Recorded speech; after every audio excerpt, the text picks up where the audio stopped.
Christine. Okay, I don't know about anybody else, but my heart is wide open. My eyes are filled with tears. So thank you, Christine. And thank you for this outfit. Christine, what do you think? Did we turn on the thing yet? The video? It's on. Okay, good. I just want to make sure. So yeah, it's Christine's, and she thought that I should wear it today, so I feel fabulous. Thank you. Oh goodness. Sparkles, yeah? Yeah. I feel like I'm in Vegas. I love it. I love it. Thank you so much. Okay, so I have a bunch of notes today, which is very interesting because, you know, from the last time that I was here, if you remember, I kind of tossed my notes aside. But this is kind of special because I was going to talk on being the source of a transformed world. And I know that talk backwards and forwards and all that stuff. And then Spirit said, no, talk about something else. And I said, what? But I already gave my slides to Sarah. So I got here today and divine order happened. It's not working. Thank you, God. So, you know, I'm just going to affirm right here, right now, that we're here by divine appointment.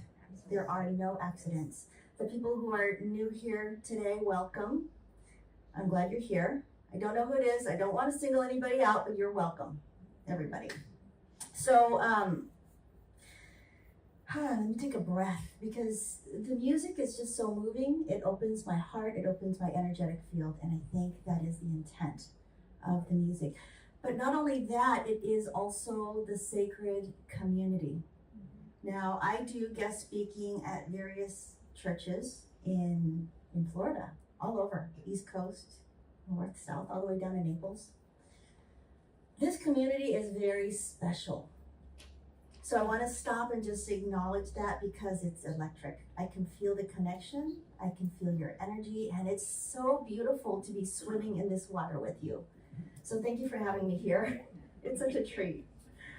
Okay, so obviously my heart is filled with gratitude for life, for this moment. We had a couple of things happen this week that was very exciting for all of us, wasn't it?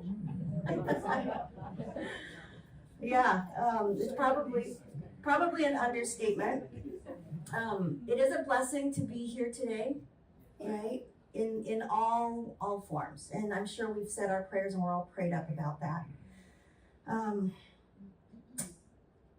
And as this past Wednesday is, okay, so first of all, my birthday was Tuesday. Thank you.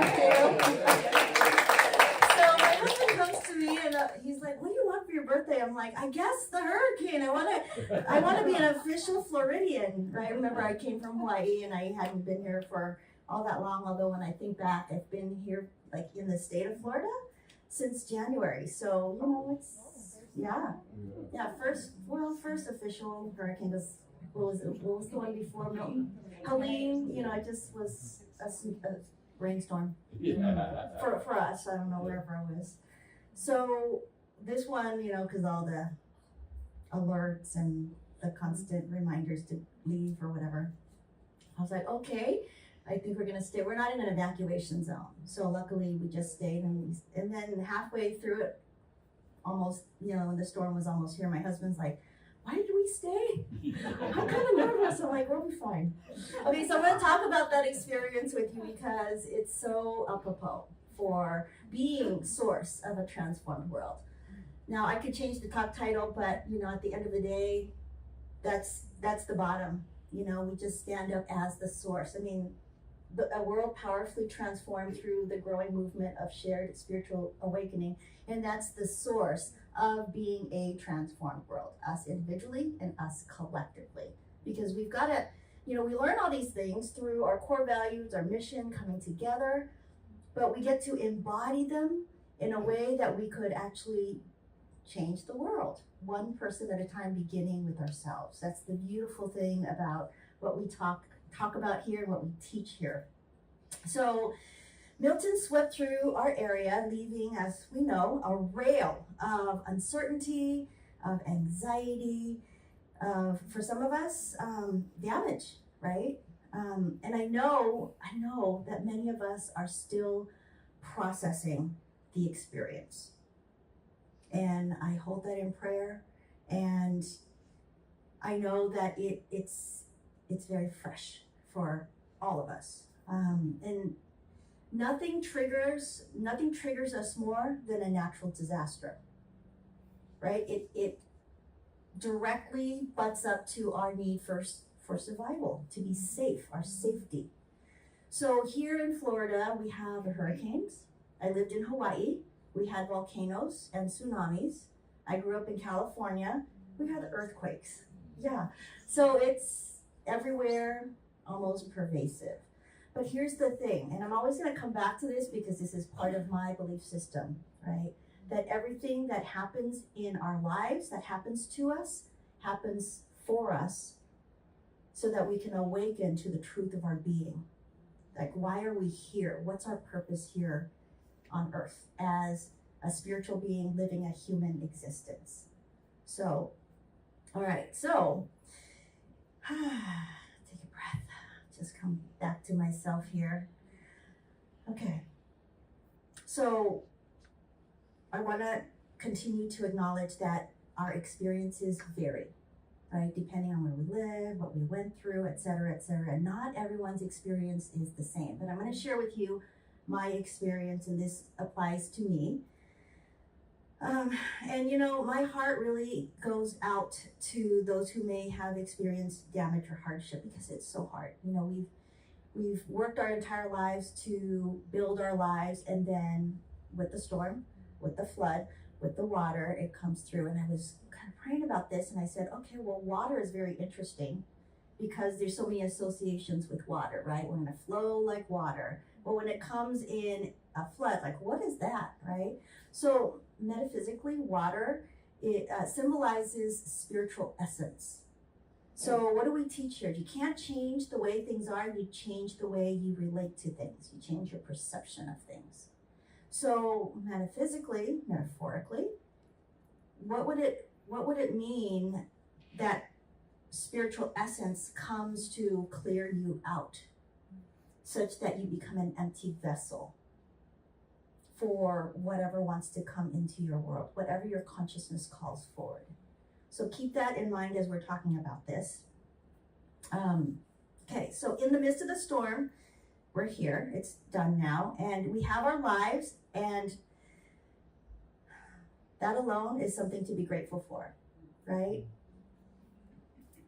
Lorraine, is that right? Lorraine. Yeah, I was talking to Lorraine. She goes, it's just stuff. It's just stuff. Yeah, she's been in Unity for quite a while, and she knows the practice. Chaplain, yes, thank you. It is, in fact, just stuff.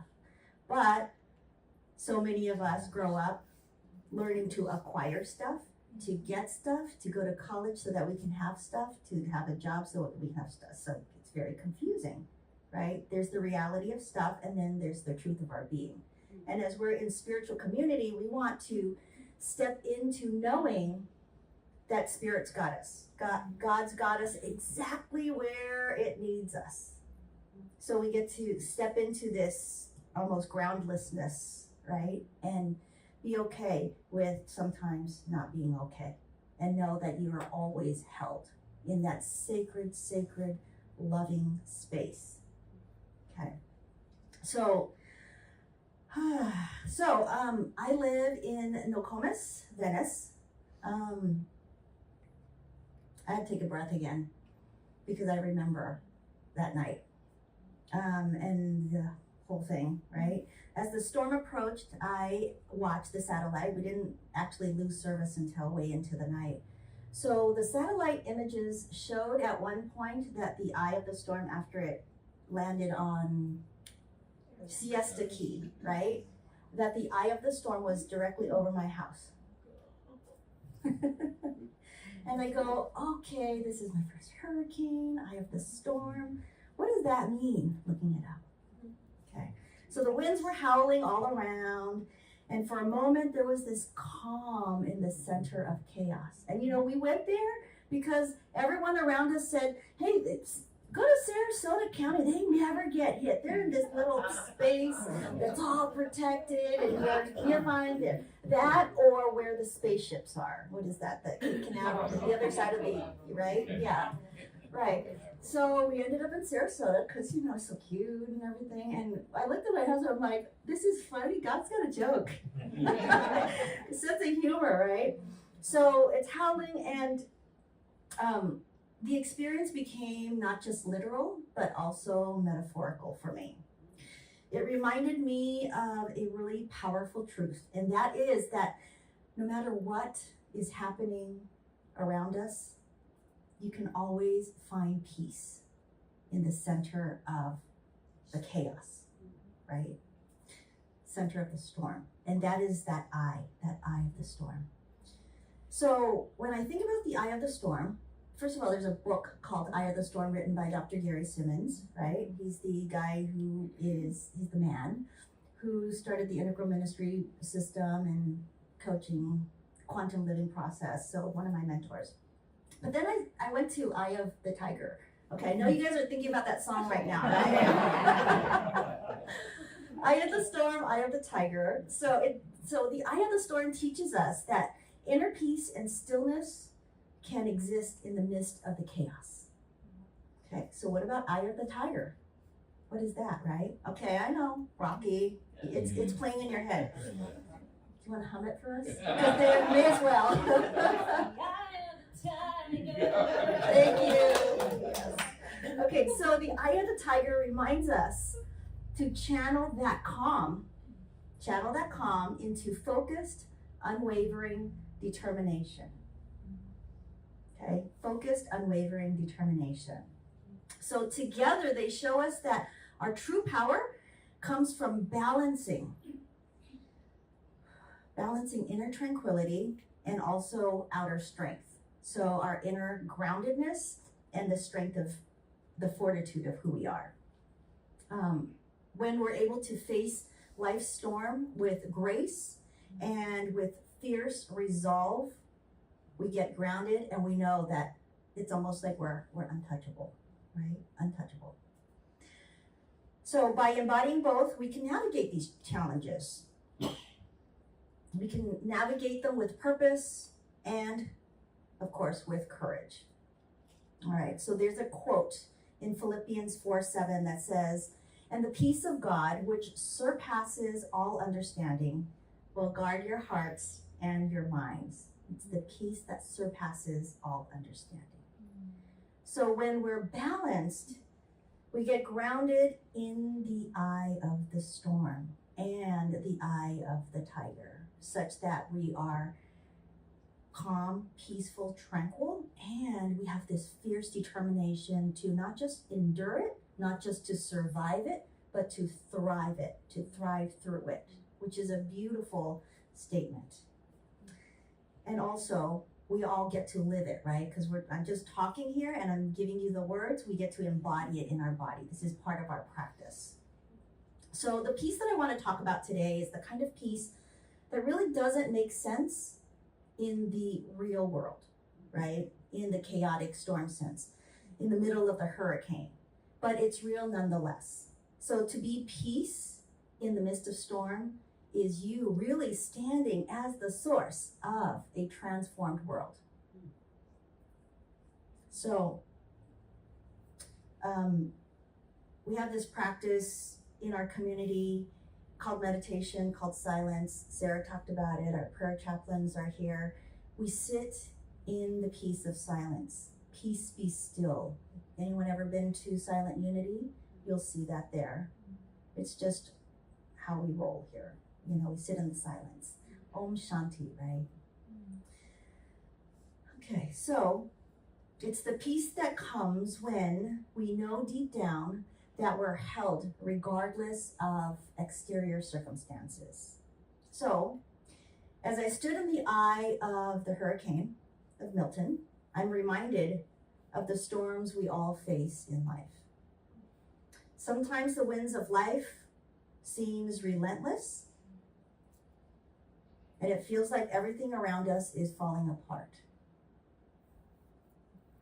And Just as the satellite images showed a calm center in the middle of that storm, the eye of that storm, we too have that stillness, that still point within us. A place where peace, trust, and faith resides and abides and can grow from. And so this storm was my initiation to Florida. I'm officially Floridian. Changed my license plate, haven't changed my license just yet, but it's coming. And it's not even the first time that it's actual, natural disaster, right? But the storm that I want to talk about is that inner storm. And I experienced this calm in the face of a storm, in the face of chaos during childbirth. For the women here, you guys remember that experience, right? Because the storm and the storm within, that's nature happening through you. So can you imagine how we feel when we're dealing with the hurricane on the outside, and yet the storm itself is being birthed through you? If you can remember that, you'll remember your power, right? I have to take long, deep breaths here because I feel you. It's really potent. So in both of those moments of hurricane and childbirth, there's this external pressure. Remember that word? Pressure? Sometimes panic, sometimes worry, and sometimes giving into fear. Okay? But as I trusted my body to give birth to my child, I also trusted that I would be safe through the storm. So, and this trust didn't come from blind faith. It came from years, decades of meditation practice, of being still in the midst of crazy chaos. That's God calling. Or an affirmation. And it's through this practice that I've learned to access the peace that surpasses all understanding. So part of this talk is to encourage you to, number one, be curious, like, what is this peace she's talking about? I don't do meditation, or it's hard for me to sit still, or whatever it is. You can start easy. Do 2 minutes. Start with 2 minutes a day, just breathing in and breathing out. If you allow yourself to breathe in totally and completely, long, deep breaths, take 10 at a time. Do 10, and then tomorrow do 12, and then do 14. And before you know it, you'll be sitting for 10 minutes, 15, 30, an hour, etc.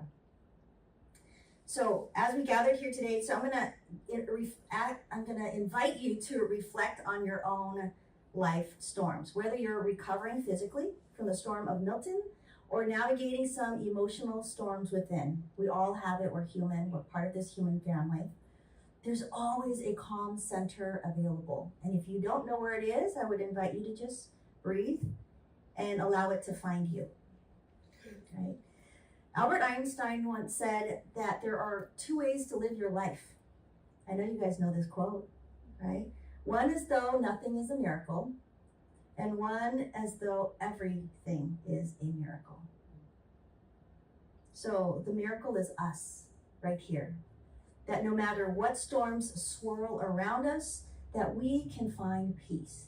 That we had this crazy storm that went through, and we're here today. You guys are A++ students. This is amazing. That's a miracle. So how do we practice peace? I have three tips, 3 teaching points. How do we live in the eye of the storm? Number 1, you want to find the eye of the storm. Nothing to be scared of. It's basically the peace in the center of all that. It's the literal eye of the hurricane, a space of calm within each of us. So I talked about meditation. It's finding that quiet every day. We get to cultivate it, right? Ernest Holmes says, he's also another, I would say he's one of the fathers of New Thought, that there is a power for good in the universe and you can use it. There's a power of good in the universe and you can use it. That power is the peace within us, always available, always readily available, no matter what is happening to us. Number 2, so the first one was find the eye of the storm, be the peace. The second one is live in a bubble. Live in a bubble of miracles. You know, like I walk around in a bubble because I pray, right? There's like this bubble. And that night I stood in the eye of the storm. I felt like I was living in a bubble. You ever say, okay, I'm going to put a bubble around you as you travel? You envision that, right? You put the energetic bubble around them. Get in the bubble, guys. Just use your creative center, your imagination. Put a bubble around yourself. Protective field. It's a bubble of peace, of trust, of miracles. And here's what I've come to realize, that the bubble, it's not just mine, it's available to every single one of us, every single one. So bring your childlike curiosity. Remember the sandbox, right? Bring your childlike curiosity, because you create that bubble, you're going to be there. And this goes right along with the law of mind action, which Charles Fillmore teaches us. That he says, Charles Fillmore is the founder, co-founder of Unity, and he teaches us that thoughts held in mind produce after their kind.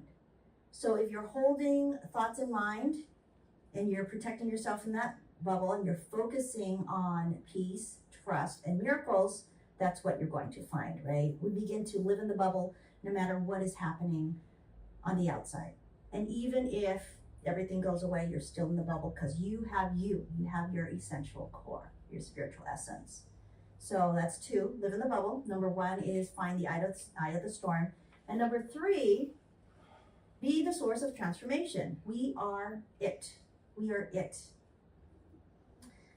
We're called to step into courage and be the peace that we've come to be. And to, like, if we're here, if we're listening to this talk, if we're here in community, it's time. It's time to step into that. Yes, I am that peace. And yes, I can do this. Just like the storm is mirroring the outside, the storm within, we can also mirror for the outside what the peace is that we hold in our heart. Did you get that? I said that all weird, but did you guys get what I said? Okay. Because I'm not reading my notes, I'm just... Yes. Jesus, our master teacher, Jesus Christ, said, the kingdom of God is within you. Yeah, it's within you. Yes. And when we connect to that kingdom, we get the peace. We get the tranquility. We get the abundance. We get the prosperity. We manifest. We become the vessels for peace, and therefore the vessels of transformation. And then we become the source of this new transformed world.